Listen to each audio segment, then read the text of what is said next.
राधे राधे। जय श्री कृष्ण। आज बसंत पंचमी है।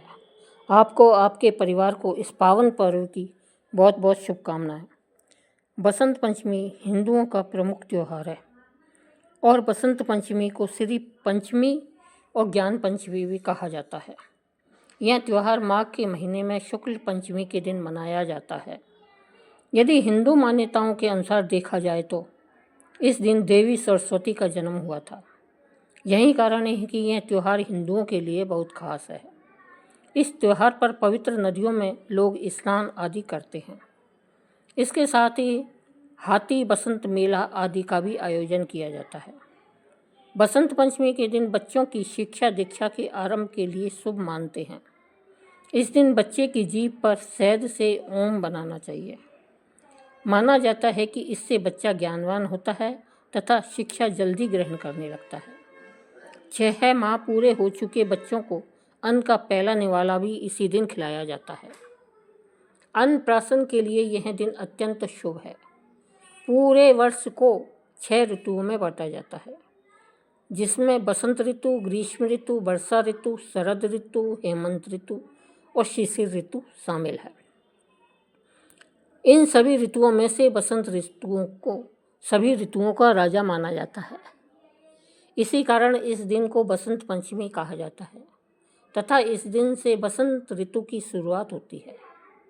इस ऋतु में खेतों में फसलें लहा उठती हैं और फूल खिलने लगते हैं एवं हर जगह खुशहाली नजर आती है। मान्यता है कि इस दिन माता सरस्वती का जन्म हुआ था, इसलिए बसंत पंचमी के दिन सरस्वती माता की विशेष पूजा का आयोजन किया जाता है। माँ सरस्वती को विद्या एवं बुद्धि की देवी माना जाता है। बसंत पंचमी के दिन माँ सरस्वती से विद्या, बुद्धि, कला एवं ज्ञान का वरदान मांगा जाता है। इस दिन लोगों को पीले रंग के कपड़े पहनकर पीले फूलों से देवी सरस्वती की पूजा करनी चाहिए एवं लोग पतंग उड़ाते हैं और खाद्य सामग्री में मीठे पीले रंग के चावल सेवन करते हैं। पीले रंग को बसंत का प्रतीक माना जाता है। बसंत पंचमी का त्यौहार बड़ी ही धूमधाम से मनाया जाता है। इस दिन देवी सरस्वती की पूजा करने के पीछे एक पौराणिक कहानी है। बसंत पंचमी की पौराणिक कथा के अनुसार सृष्टि के प्रारंभिक काल में भगवान विष्णु की आज्ञा से ब्रह्मा जी ने मनुष्य योनि की रचना की, परंतु वह अपनी सुरजनता से संतुष्ट नहीं थे। तब उन्होंने विष्णु जी से आज्ञा लेकर अपने कमंडल से जल को पृथ्वी पर छिड़क दिया, जिससे पृथ्वी पर कंपन होने लगा और एक अद्भुत शक्ति के रूप में चतुर्भुजी सुंदर स्त्री प्रकट हुई, जिनके एक हाथ में बीड़ा और दूसरे हाथ में वर मुद्रा थी। वहीं अन्य दोनों हाथों में पुस्तक एवं माला थी। जब इन देवी ने बीड़ा का मधुर तान दिया तो संसार के समस्त जीव जंतु को वाणी प्राप्त हो गई। तब ब्रह्मा जी ने उस देवी को वाणी की देवी सरस्वती कहा। सरस्वती को बागेश्वरी, भगवती, शारदा, वीणावादिनी और भाग्य देवी सहित अनेक नामों से पूजा जाता है। संगीत की उत्पत्ति करने के कारण वह संगीत की देवी भी है। इस तरह से देवी सरस्वती का प्रकट होना हुआ। इस प्रकार माँ सरस्वती के अवतरण दिवस के रूप में बसंत पंचमी का पर्व मनाया जाता है। एक बार देवी सरस्वती ने भगवान श्री कृष्ण को देख लिया और उन पर मोहित हो गई। वह उन्हें पति के रूप में पाना चाहती थी, किंतु जब भगवान श्री कृष्ण को पता चला तो उन्होंने कहा कि वह तो केवल रुक्मिणी के प्रति समर्पित है। लेकिन सरस्वती जी को मनाने के लिए उन्होंने वरदान दे दिया कि आज से माघ माह के शुक्ल पक्ष की पंचमी को समस्त विश्व आपकी विद्या के रूप में, ज्ञान की देवी के रूप में पूजा करेगा। उसी समय भगवान श्री कृष्ण ने सबसे पहले देवी सरस्वती की पूजा की। तब से लेकर निरंतर बसंत पंचमी के दिन माँ सरस्वती की पूजा लोगों के द्वारा की जाती है। जय हो माँ शारदा। हे माँ भवानी, अपने सभी भक्तों पर कृपा दृष्टि बनाए रखें। जय माँ अंबिका। प्रिय दोस्तों, अब आप श्रवण करेंगे माँ सरस्वती की बहुत ही अद्भुत अनोखी कथा। इस कथा के अनुसार मद्रास नामक स्थान पर बहुत समय पहले एक ब्राह्मण रहता था। उस समय सरस्वती और लक्ष्मी जी की आपस में नहीं बनती थी, इसलिए वह सरस्वती का पुजारी ब्राह्मण निर्धन था। वह प्राचीन परंपरा के अनुसार शिष्यों को पढ़ाता था। गुरुकुल की परंपरा के अनुसार शिष्य उसके लिए गांव जाकर भिक्षा मांगते थे। भिक्षा में जो भी मिलता था उसी से उसका गुजारा हो जाता था। ब्राह्मण की पत्नी को बच्चा होने वाला था। ऐसे में ब्राह्मण की पत्नी को चिंता होने लगी कि उसकी संतान का लालन पोषण इतनी गरीबी में कैसे होगा। इसी बात को लेकर वह अक्सर ब्राह्मण को अपनी गरीबी के लिए ताने मारने लगी। वे कहती, न जाने मुझे किन कर्मों की सज़ा मिली है जो मेरा विवाह मेरे पिता ने एक कंगाल से कर दिया। यह बात ब्राह्मण को अच्छी नहीं लगी। ताने सुन सुनकर वह परेशान हो चुका था। फिर एक दिन उसने एक फैसला लिया और अपने सबसे प्रिय, सूझबूझ वाले और तेजस्वी शिष्य को बुलाकर सारी जिम्मेदारी उसे दे दी। इसके बाद 4-5 महीने में लौटने का आश्वासन देकर धन कमाने राजधानी चला गया। ब्राह्मण के जाने के बाद उस शिष्य ने अपनी सारी जिम्मेदारी ईमानदारी के साथ निभाया। आसपास के गांव वालों को जब पता चला तो सब लोगों ने मिलकर ब्राह्मण के यहाँ अनाज और ज़रूरत की बाकी सामान भिजवा दिया। आश्रम में बाकी शिष्यों को वह शिक्षा देने लगा। इस तरह सब कुछ सही रास्ते पर चलने लगा। एक रात को ब्राह्मणी ने पुत्र को जन्म दिया। दरवाजे के पास खड़े शिष्य को जब यह पता चला तो उसने सोचा कि आगे क्या करना है। इस बारे में गांव के बुजुर्गों से सलाह लेनी चाहिए। वह जाने ही वाला था कि तभी वहाँ एक पतला दुबला ब्राह्मण लाठी के सहारे चलते हुए वहाँ आया। उसकी वेशभूषा देखकर शिष्य को लगा कि शायद वह कोई भिखारी है। शिष्य बोला, ओ बाबा, कौन हो तुम? आधी रात को यहाँ कैसे आना हुआ? तो उस बुजुर्ग ने कहा, अभी मत पूछो कौन हूँ मैं, मुझे कुछ काम है, मुझे अंदर जाने दो। उस दुबले पतले ब्राह्मण ने जवाब दिया। तो उस शिष्य ने कहा, ऐसे कैसे जाने दूँ? कम से कम अपना परिचय तो दे दीजिए। भला आप किस स्थिति में एक असहाय स्त्री के पास कैसे जा सकते हैं? शिष्य दरवाजे पर रास्ता रोके हुए खड़ा था। ब्राह्मण ने हंसते हुए जवाब दिया, तो सुनो, मैं विधाता हूँ, सबका भाग्य लिखने वाला। आज यहाँ बच्चा पैदा हुआ है तो बस उसी का भाग्य लिखने चला आया। भाग लिखने वाले को कौन रोक सकता है भला? इतना कहते हुए वह ब्राह्मण हंसते हुए शिष्य को हटाकर अंदर चला गया। जब वह बाहर आया तो उस शिष्य ने उत्सुकतावश पूछा, महाराज, आपने क्या लिखा उस नन्हे बच्चे के बारे में, मेरे गुरु भाई के बारे में? तो ब्राह्मण बोला, आज तक विधाता ने किसी को बताया है क्या कि उन्होंने किसके भाग्य में क्या लिखा है? परंतु शिष्य ने भी उन्हें ऐसे नहीं जाने दिया। पीछा न छोड़ते हुए देखकर ब्राह्मण विवश होकर बोला, यही जानना चाहते हो ना कि क्या लिखा है? तो मैंने यह लिखा है कि यह लड़का हमेशा निर्धनी रहेगा। इसके पास घर में एक गाय और एक बोरा अनाज के अलावा कुछ भी नहीं रहेगा। कितना भी परिश्रम कर ले, यह धन नहीं कमा पाएगा। इतना कहते ही वह ब्राह्मण वहाँ से चला गया। शिष्य को उसके इस व्यवहार पर बहुत गुस्सा आया, परंतु वह ब्राह्मण अब जा चुका था, इसलिए कुछ किया नहीं जा सकता था। कुछ महीने बाद गुरुकुल का ब्राह्मण लौट आया। जब उसने देखा कि सब कुछ व्यवस्थित ढंग से चल रहा है तो उसे बड़ी ही प्रसन्नता हुई। अपने साथ वह काफ़ी धन कमा कर लाया था। अब उसे किसी बात की कोई चिंता नहीं थी, इसलिए उसका जीवन अब हंसी खुशी गुजरने लगा। लेकिन वह खुशी ज़्यादा दिन तक टिक नहीं सकी। सब धन खत्म हो गया और कमाई का कोई साधन न होने से एक बार फिर गरीबी आ गई। अब ब्राह्मण का परिवार 2 साल पहले वाली हालत में आ गया। इस बार फिर ब्राह्मणी को बच्चा होने वाला था। ऐसे में जब ब्राह्मण ने शिष्य से अपनी स्थिति के बारे में विचार विमर्श किया तो शिष्य ने उसे फिर से राजधानी जाने की सलाह दी। ब्राह्मण पहले की तरह अपनी सारी जिम्मेदारी अपने उसी बुद्धिमान शिष्य के कंधों पर छोड़कर राजधानी चला गया। सब कुछ वैसे ही फिर से चलने लगा जैसे पहले चलता था। फिर से गांव के लोग अनाज और ज़रूरी सामान दे गए। समय आने पर ब्राह्मणी की कोख से एक कन्या ने जन्म लिया। जब शिष्य को इस बात की खबर हुई तो वह गुरु बहन को देखने के लिए गया, लेकिन उसके पहुंचने से पहले ही वहां वही दुबला पतला ब्राह्मण पहुंच गया था जो अपने आप को विधाता बता रहा था। उसे देखकर शिष्य को गुस्सा तो बहुत आया, परंतु वह कर भी क्या सकता था। जब वह ब्राह्मण भाग्य लिखकर बाहर निकले तो शिष्य ने पूछा, कहो महाराज, अब कौन सा चक्रव्यूह रचकर आए हो? उस ब्राह्मण ने कहा, अरे भाई, गुस्सा क्यों होते हो? मैं तो यहाँ बस अपना काम करने आया था।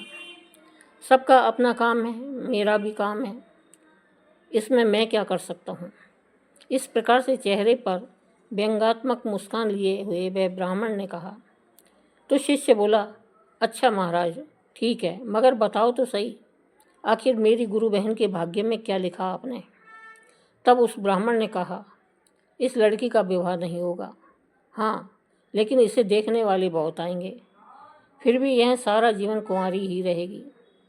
इतना सुनते ही शिष्य को गुस्सा आ गया और उसने उस ब्राह्मण को वहाँ से भाग जाने के लिए कहा। ब्राह्मण पहले की भांति मुस्कुराता हुआ चला गया, लेकिन उस शिष्य के मन को अशांति दे गया। वह सोच में पड़ गया कि अगर यह सच में विधाता था तो उसके गुरु भाई और गुरु बहन का भविष्य क्या होगा, कैसे कटेगा उनका जीवन। खैर, धीरे धीरे समय बीतने लगा। 1 साल, 2 साल, 3 साल, करते करते कई साल बीत गए। शिष्य का गुरु यानी कि वह ब्राह्मण वापस नहीं आया। राजधानी से जितने व्यक्ति आते उतनी ही बातें करते। कोई कहता ब्राह्मण की मृत्यु हो गई, कोई कहता वह अपनी पत्नी से परेशान थे इसलिए संन्यास लेकर जंगल में चले गए। शिष्य भी ब्राह्मण के घर और गुरुकुल की सारी जिम्मेदारी संभाल रहा था। सबके साथ साथ उसने अपने गुरु भाई और गुरु बहन को भी शिक्षा देकर उन्हें शिक्षित कर दिया। इस तरह 18 साल बीत चुके थे। ब्राह्मणी का पुत्र 20 वर्ष का हो गया। शिष्य को अब लगने लगा कि अब उसका गुरु भाई गुरुकुल की व्यवस्था संभालने लायक हो गया है। इसी विचार से अब शिष्य अपनी सारी जिम्मेदारी उसे देकर वहाँ से विदा लेना चाहता था। ब्राह्मणी व उसके पुत्र और पुत्री ने उस शिष्य को रोकने का बहुत प्रयास किया, मगर सब व्यर्थ था। जब शिष्य जा रहा था तब गुरु भाई उसे छोड़ते हुए कुछ दूर तक उसके साथ गया। जब गुरु भाई आशीर्वाद लेकर वापस लौटने को हुआ तब उस शिष्य ने कहा, भाई मैं जा रहा हूँ, मगर जो मैं अभी तुम्हें जो 2 बातें बताऊँगा उस बात का ध्यान रखना। पहला, कभी भी अपने घर पर अनाज से भरा हुआ बोरा और दूध देने वाली गाय मत रखना। अगर तुमने दोनों रखे तो तुम सारा जीवन निर्धनी रहोगे। दूसरा, जब भी कोई व्यक्ति तुम्हारी बहन के विवाह के संबंध में बात करने आए तो उसे 100 सोने की मोहरें देकर जाने को बोलना, और जब वह 100 मोहरें तुम्हें दे दे तभी अपनी बहन उन्हें दिखाना। लड़के ने वैसा ही करने का वादा करके शिष्य को विदा किया और आश्रम में लौट आया।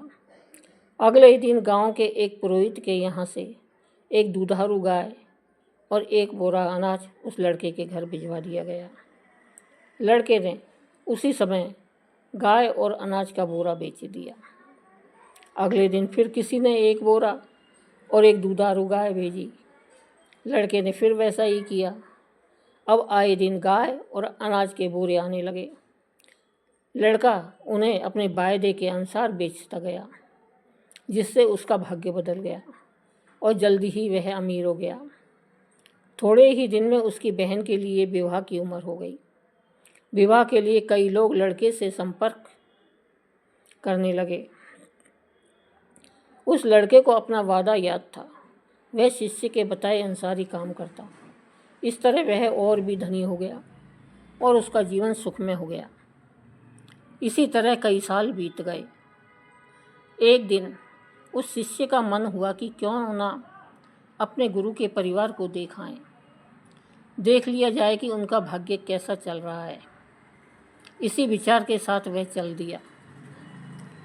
अभी वह गांव के बाहर ही पहुंचा था कि उसे वही दुबला पतला ब्राह्मण एक गाय और एक बोरा अनाज और एक पोटली में मुद्राएं ले जाते हुए दिखाई दिया। उसने आवाज़ लगाते हुए कहा, अरे महाराज, कहाँ जा रहे हो? ब्राह्मण ने उसकी ओर देखा और गुस्से में ऊंची आवाज़ में बड़बड़ाना शुरू कर दिया। उस ब्राह्मण ने कहा, आ गए जले पर नमक छिड़कने। देख लो, ये तुम्हारा ही किया धरा है। रोज़ एक दूध देने वाली गाय और एक बोरा अनाज और 100 मुद्राएं देते देते मेरी ऐसी की तैसी हो रही है। दिमाग काम नहीं करता है कि तुम्हारे इस चक्रव्यूह से कैसे निकलूं। तो उस शिष्य ने कहा, मेरा चक्रव्यूह? महाराज, आप भूल रहे हैं कि भाग्य तो आप लिखते हैं। फिर भला मैं कैसे आपको किसी भी चक्रव्यूह में फंसा सकता हूँ? शिष्य ने चुटकी लेते हुए उनसे कहा। तो उस ब्राह्मण ने कहा, बेटा, मैं तेरी बुद्धि से हार चुका हूँ, मेरी सहायता कर और मुझे इस झंझट से निकाल। तब उस शिष्य ने कहा, महाराज, झंझट से निकलना है तो यह उन दोनों की भाग्य रेखाएं मिटा दीजिए। आप तो जानते हैं कि यह कलयुग है। आज का इंसान स्वयं अपनी बुद्धि से अपना भाग्य बनाता है। उदाहरण आप देख ही रहे हैं। तो उस ब्राह्मण ने कहा, ऐसे कैसे मिटा दूं मैं भाग्य की रेखाएं? शिष्य ने कहा, तो फिर उठाइए झंझट, मैं कुछ नहीं कर सकता। ब्राह्मण ने कहा, अरे नहीं बेटा, मेरा कुछ ख्याल करो। कब तक इसी काम में फंसा रहूँगा मैं भी मजबूर हूँ। शिष्य ने कहा, मैं भी मजबूर हूँ महाराज। अपने गुरु को वचन दिया है कि उनके परिवार का ख्याल रखूँगा। अब ऐसे में उनका साथ कैसे छोड़ दूँ? वैसे भी इस दुनिया में कुछ पाने के लिए कुछ खोना पड़ता है, और फिर मुझे तो अपनी बहन का विवाह भी तो करना है। अगर आप मेरी बात मान ले तो आपको अपनी समस्या का हल मिल जाएगा। कुछ देर सोच विचार करने के बाद उस ब्राह्मण ने गाय, अनाज का बोरा और मुद्राओं की पोटली उस शिष्य को दे दिया और बोले, जाओ, मिटा दिया उनकी भाग्य की रेखाएं।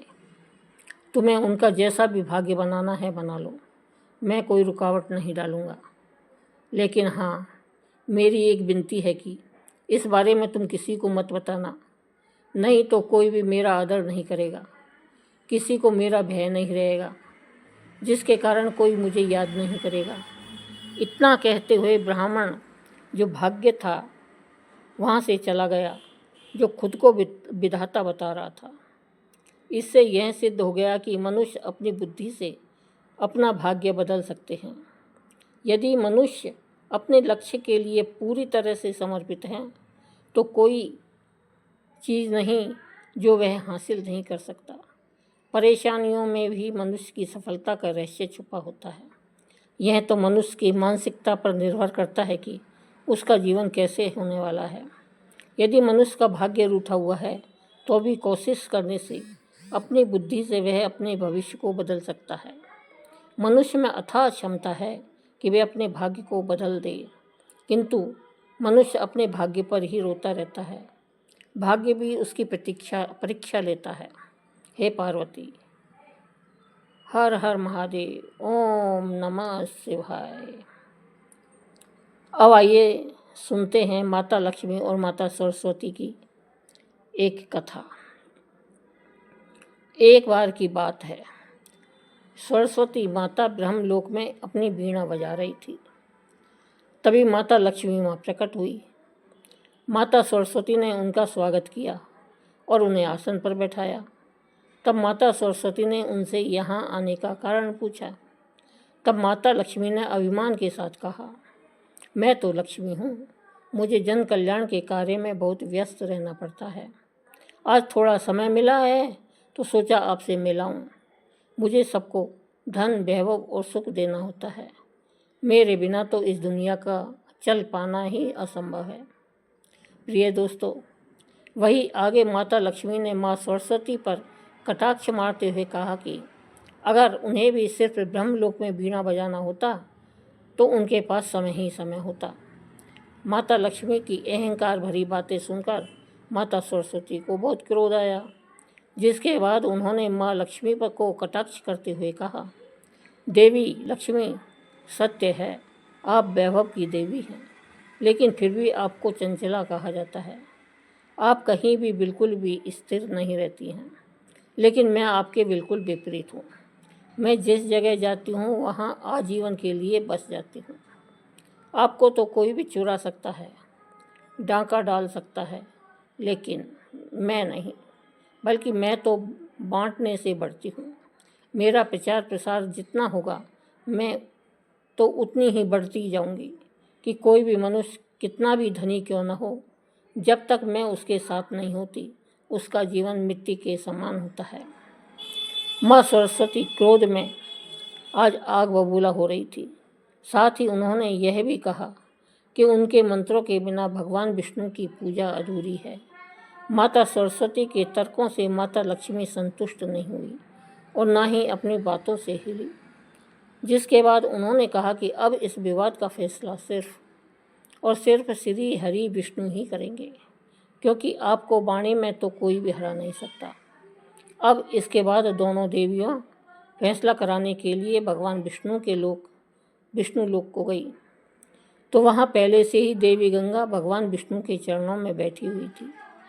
श्री हरि को ध्यान में लीन देखकर माता लक्ष्मी उनके पास जाकर बैठ गई, लेकिन कोई भी माता सरस्वती को बैठने के लिए नहीं कहता। तब यह सब देखकर माता सरस्वती को बड़ा ही क्रोध आया।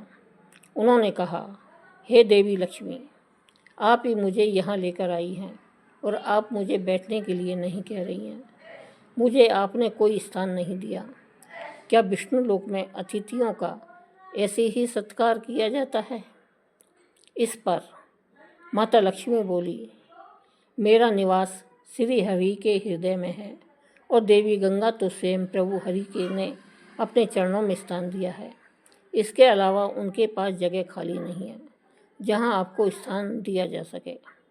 इतना कहकर दोनों देवियाँ माता लक्ष्मी और माता गंगा जोर जोर से हंसने लगी। अपना उपहास उड़ता देखकर माता सरस्वती की क्रोध की सीमा ही नहीं रही। माँ सरस्वती ने माता लक्ष्मी से कहा, आपको बड़ा अभिमान है अपने वैभव और श्री हरि के हृदय में होने का, तो मैं आपको यहाँ से दूर कर दूँगी और मैं एक दिन भगवान श्री हरि विष्णु के हृदय में स्थापित हो जाऊँगी। यह कहकर माता सरस्वती ने माता लक्ष्मी को श्राप दे दिया और कहा कि आप विष्णु लोक छोड़कर धरती पर चली जाएंगी, जहाँ आप तुलसी के रूप में जन्म लेंगी, जहाँ जाकर आपका भगवान विष्णु से कोई संबंध नहीं रहेगा और धरती पर आपका विवाह किसी असुर से होगा। प्रिय दोस्तों, वही माता लक्ष्मी को दिए गए श्राप को सुनकर देवी गंगा को माँ सरस्वती पर क्रोध आ गया और उन्होंने माता सरस्वती को श्राप दे दिया कि वे एक नदी के रूप में पृथ्वी लोक पर बहेंगी। यह श्राप का सिलसिला यहीं नहीं थमा। माता लक्ष्मी की तरफदारी में देवी माँ गंगा ने माँ सरस्वती को तो श्राप दे दिया, लेकिन माँ सरस्वती को यह भेदभाव बिल्कुल भी नहीं रहा भाया। उन्होंने क्रोधित होकर देवी गंगा को भी श्राप दे दिया कि मैं भी आपको श्राप देती हूँ कि आप भी पृथ्वी लोक पर नदी के रूप में बहेंगी और आप में कंकालों, हड्डियाँ इत्यादि को बहाए जाएंगे। प्रिय दोस्तों, जब यह श्राप का सिलसिला खत्म हुआ तो तीनों देवियाँ पछताने लगी और इस श्राप से मुक्ति के लिए उपाय खोजने लगी। तभी भगवान विष्णु का नेत्र खुलता है और उन्होंने कहा, हे देवियों, मैंने आपकी बातों को सुना और समझा। आपको इस श्राप का फल तो भोगना ही पड़ेगा। हाँ, यह बात माता गंगा को बहुत ही दुख देने वाली लगी कि उन्हें अब मृत्यु लोक में जाना पड़ेगा। धरती पर जाकर वहाँ पर रहना होगा। सभी मनुष्यों के पापों को धोना पड़ेगा। धरती पर आने की बात सुनकर माँ गंगा घबरा गई कि पापी लोग तो उनके जल से स्नान करेंगे, अपने पापों को वहाँ छोड़कर चले जाएंगे। वह सब मुझे अपने भीतर समाना पड़ेगा। कहते हैं कि हर घटना के पीछे कोई ना कोई कारण अवश्य छिपा होता है। इस प्रकार माँ गंगा धरती पर आई और तब से पापियों का उद्धार करती चली आ रही है। कहते हैं कि इस प्रकार माँ सरस्वती द्वारा गंगा को श्राप दिया गया, श्राप भी सिद्ध हो गया और सरस्वती माता भी नदी बनकर पृथ्वी पर बहने लगी। जय सरस्वती माँ, जय गंगा माँ, हे गंगा माँ, हे सरस्वती माँ, अपने सभी भक्तों का कल्याण करना। ओम गंगाय नमः। जय माता सरस्वती। दोस्तों, अगर वीडियो पसंद आई हो तो हमारे वीडियो को लाइक करें और चैनल को सब्सक्राइब करें। धन्यवाद।